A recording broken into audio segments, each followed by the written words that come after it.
Un pas important franchi dans la coopération entre la RDC et les Émirats arabes unis. Le premier lot d'or vient d'être expédié vers Abu Dhabi dans le cadre d'un accord sur l'exploitation minière artisanale. La cérémonie a eu lieu en présence du président de la République Félix Tshisekedi ce vendredi. Et au-delà de nos frontières, coopération entre Éthiopie et la Somalie dans le domaine des transports aériens. Les deux pays viennent de signer un accord de partenariat.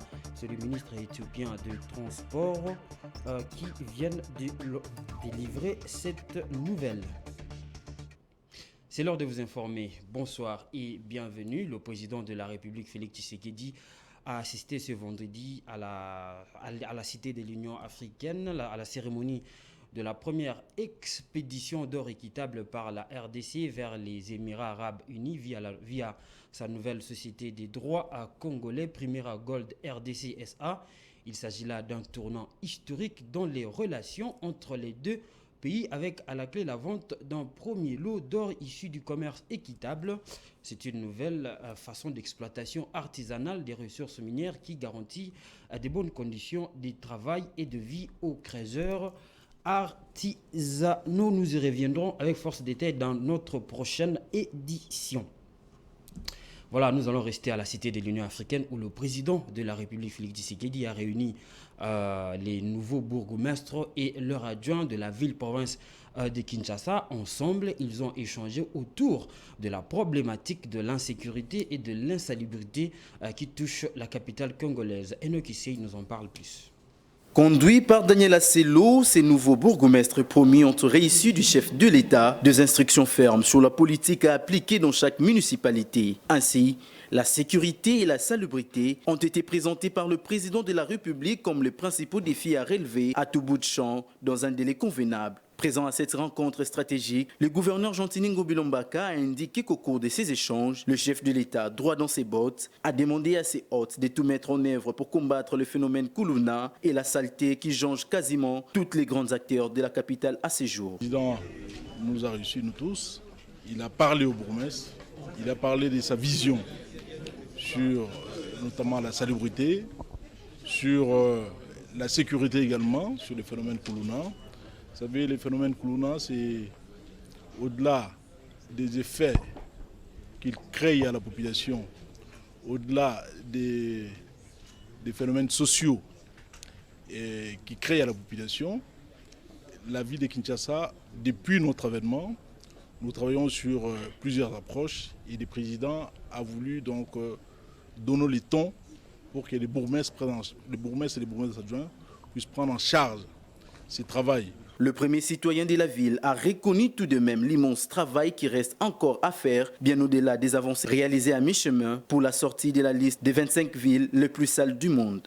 C'est vrai que nous avons sorti la ville de Kinshasa de la liste des 25 villes les plus sales du monde, mais il reste quand même un grand travail à faire.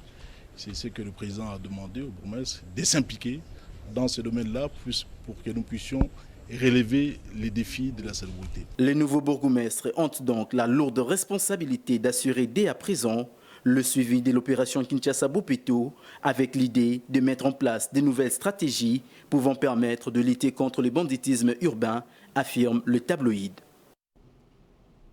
Voilà, insécurité, insalubrité à Kinshasa. On va aller à Ituri pour parler de l'insécurité. La société civile de cette province qui s'est réunie ce mercredi dernier exige une organisation imminente de la table ronde telle qu'annoncée par le président de la République Félix Tshisekedi. Une décision qui vient juste après les attaques perpétrées à Djougou, ces affirmations, et de Dieudonné Lossa, coordonnateur de la dite structure. Et donc ici pour les commentaires. Des dernières tueries des civils perpétrées par le milicien de la Codeco dans le territoire de Djougou, les forces vives de l'Ituri qui dressent les tableaux sombres d'une situation d'insécurité devenue généralisée à travers toute la province. Appelle Félix Tshisekedi a convoqué sans plus tarder la table ronde qu'il avait déjà annoncée en vue de procéder à la levée de l'état de siège. Seulement, dans l'intervalle du 6 au 10 janvier 2023, plus de 34 civils ont été massacrés par le milicien de la Codeco, notamment le long de la route nationale 27 et dans les villages de Largou, Gissa et Bloukwa. À nos jours, la circulation sur la route nationale 27 est devenue quasi impossible. Pas de communication routière entre Largo, Boulé et Fataki, entre Largo, Paranganza, Katoto. Les habitants de ces villages sont isolés et vivent une situation extrêmement difficile, explique l'ingénieur Dieudonné Lossa, coordonnateur de la société civile de l'Ituri. Les forces vives de l'Ituri constatent que la gestion de la province est partagée avec les groupes armés et que l'état de siège est dans l'impossibilité de restaurer l'autorité de l'État en Ituri.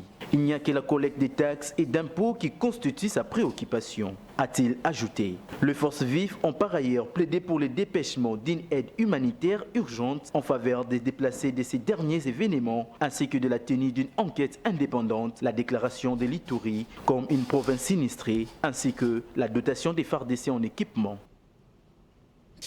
Voilà, on va rester à l'est de la République démocratique du Congo, cette fois-ci au nord Kivu, où un incendie d'origine inconnue s'est déclaré la nuit du 12 janvier dans le marché de Mayangosé, situé dans la ville de Beni, au nord Kivu. Cela a causé une perte énorme de plusieurs magasins, boutiques et plus de 100 tonnes de marchandises entraînant même la faillite de plusieurs commerçants. Patricia Mabongo et une fois de plus, Enoch Issei pour les commentaires.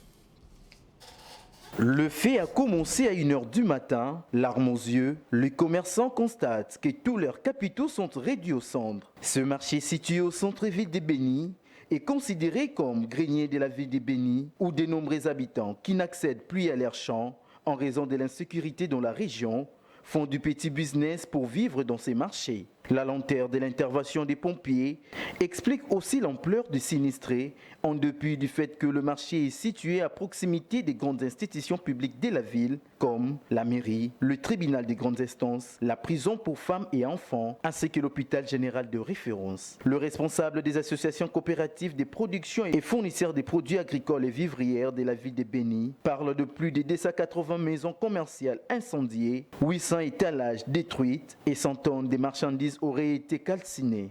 Notons que l'origine de cet incendie reste inconnue. Les enquêteurs sont en train de chercher le coupable. C'est le matin que la foule a envahi le lieu de l'incendie pour constater les dégâts et les activités sont paralysées.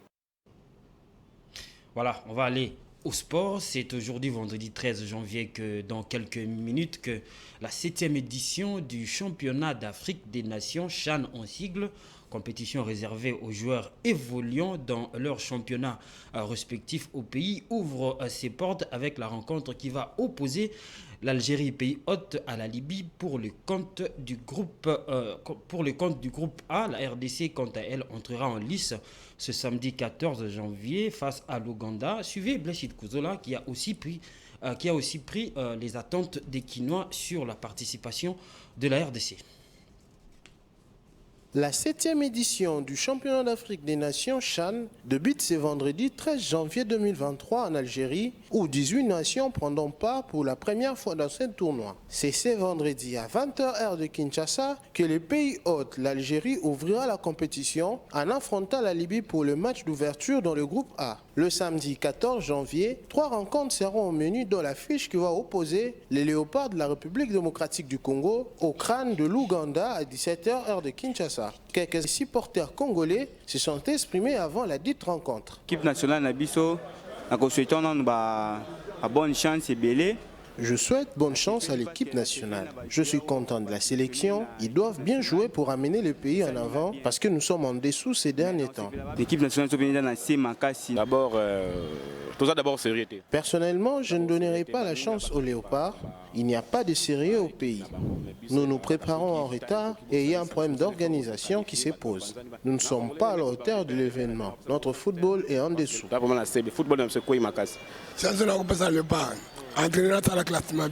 L'entraîneur doit faire de bons classements, il doit être éveillé et vigilant. Le pays était content en 2016 lors de la remise de Jup Prado. Pourquoi la RDC a-t-elle reculé dans les grandes compétitions africaines et mondiales? Après avoir terminé son stage de préparation en Tunisie où elle a livré 2 rencontres amicales respectivement contre la Libye, victoire 3-1 et les Mali, défaite 1-0, la RDC va devoir trouver la bonne formule pour battre cette sélection ougandaise qui compte 5 participations en cette édition. Pour avoir gagné cette compétition 2 fois, en 2009 et 2016, les Congolais sont très attendus et considérés comme de grands favoris dans cette compétition. La sélection congolaise, conduite par Otis Ngoma, affrontera ensuite la Côte d'Ivoire le 18 janvier, avant de terminer contre le Sénégal 4 jours après dans ce groupe B. Pour rappel, la RDC avait été sortie par le Cameroun en quart de finale de la dernière édition du CHAN qui s'est déroulée en terre camerounaise.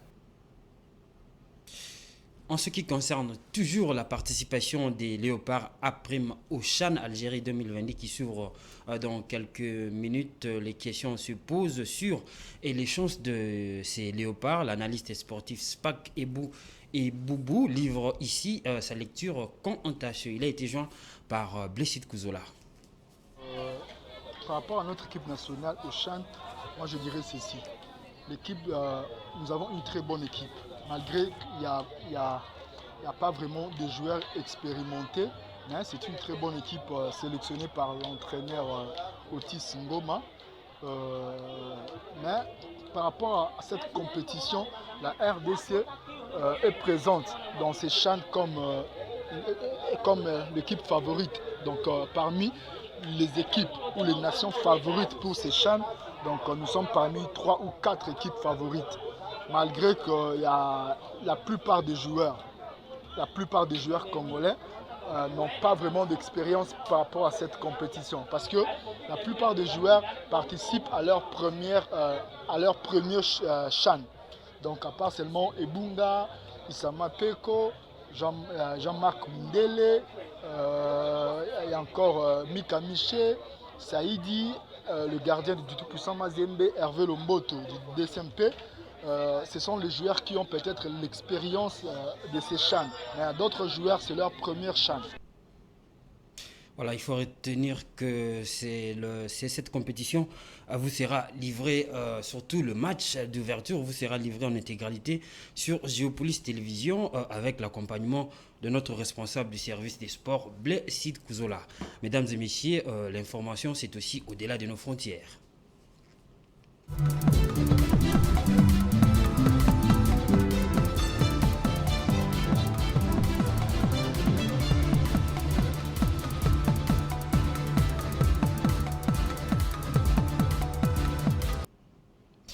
Le gouvernement de l'Éthiopie et celui de la Somalie ont signé un accord sur les services aériens afin de renforcer la coopération entre les deux pays dans ce domaine. L'information a été rendue publique le mardi 10 janvier par Dagmawit Moj, ministre des Transports et de la Logistique de la République fédérale démocratique d'Éthiopie.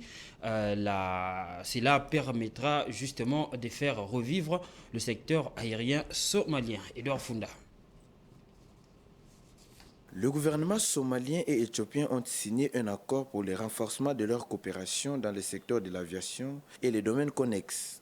Le 10 janvier 2023, Darwey Mojes, ministre des Transports et de la Logistique de la République fédérale démocratique d'Éthiopie, a fait savoir que dans le cadre de ces discussions, les deux pays ont révisé leur accord sur les services aériens et recentré certaines clauses. Pour la partie somalienne, outre les relèvements du domaine de l'aviation, ces nouvelles dispositions vont renforcer le secteur du tourisme, du commerce et des transports en général dans les deux pays. Une coopération entre les deux pays dans le domaine de l'aviation va accélérer la relance de la compagnie aérienne nationale somalienne qui a cessé ses activités après l'effondrement du gouvernement central somalien en 1991. Déjà en novembre 2022, le ministre des Transports et de l'Aviation civile somalien, Forward Osman Egal, a mis sur pied un comité pour travailler à la réopération de la compagnie. Ethiopian Airlines annonçait en août 2022 un bénéfice net de 937 millions de dollars durant l'exercice 2021-2022 en progression de 90% par rapport à l'exercice précédent. Des données qui démontrent sa notoriété dans l'aviation en Afrique. Opérationnelle depuis le 1er janvier 2021, la zone de libre-échange continentale africaine compte plusieurs enjeux dont la sortie de près de 100 millions d'Africains de la pauvreté. Pour y parvenir, l'institution passe par l'épreuve de la négociation d'un accord commercial entre 55 pays au profit économique aux profils économiques et commerciaux différents et peut compter sur le partenariat financier d'Afrexim Bank. Une fois de plus, Edouard Funda nous en dit plus. L'enjeu de la zone de libre-échange continentale africaine sur les économies du continent est greffé à l'agenda 2063 de l'Union africaine. Pour que cet instrument soit pleinement mis en œuvre, au moins 75% des ressources doivent être mobilisées au niveau national. C'est désormais l'objectif en ligne de mire des acteurs mis en contribution pour la matérialisation de cet enjeu. L'Afrique affiche à présent 87,7% des réalisations en termes d'accords entre régions, ce qui la place en bonne position pour assurer le commerce sur le continent. En 2021, les ministres du commerce sont parvenus à une convergence et se sont mis d'accord sur 87,7% des règles d'origine, ce qui fait qu'il y a près de 60 000 produits qui sont commercialisés. Dans l'ambitieux projet de mise en œuvre définitive de la zone de libre-échange continentale africaine, l'apport des partenaires financiers reste fondamental. La ZECAF peut ainsi compter sur Afrexim Bank. La Banque africaine d'import-export est très impliquée dans l'opérationnalisation de la zone de libre-échange continentale africaine. Mesdames et messieurs, ce journal est terminé, mais avant de nous quitter, je vous rappelle les titres. Un pas franchi dans la coopération entre la RDC et les Émirats Arabes Unis. Le premier lot d'or vient d'être expédié vers Abu Dhabi dans le cadre d'un accord sur l'exploitation minière artisanale. La cérémonie a eu lieu en présence du président de la République, Félix Tshisekedi, ce vendredi.